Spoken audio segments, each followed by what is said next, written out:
Today's workout is the Remembrance Day workout. It's an 18-minute AMRAP with a 2-minute silence in it. It's going to start off with 11 ground to overhead, 11 burpees, 11 thrusters, 11 pull-ups or our rows, and on the 11th minute, we're going to stop for a 2-minute silence. So the ground to overhead, we're going to take the object from the floor. We can do this in 1 or 2 movements, so an object from the ground to overhead in 1 movement. Or if we have a heavy object, we can do it in 2 movements. So we bring it up into the front rack and then we lock out overhead. Both movements start, objects on the floor, bum down, head and chest up, nice flat back. And then from here, we finish locked down the knees, hips and elbows before returning the object back down to the ground. That's going to be our ground to overhead.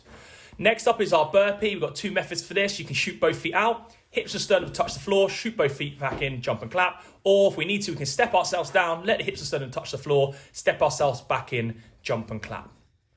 Our third movement is a thruster.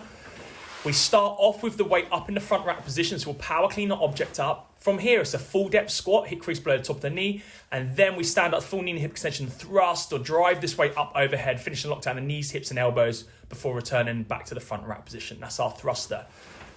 Lastly, it's our pull-up. So we have a pull-up bar. We start up with full elbow extension, feet off the floor, pull ourselves up to our chins clearly over the bar, and we return back down to full elbow extension. We don't have a pull-up bar, but have TRX or rings. We start a full elbow extension, nice straight body, pull ourselves up to the rings touch the chest, then back down to full elbow extension.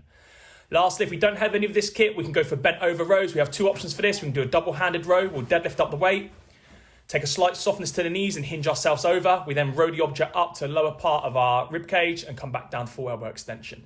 If we have a light weight, we can go for the staggered stance position, opposite foot to opposite hand, and we row ourselves up, elbow up nice and high, back down to full arm extension. You'll do half the reps on one arm, half the reps on the other arm. Guys, good luck. Enjoy this Remembrance Day WOD. Let me know how you get on in the comments below.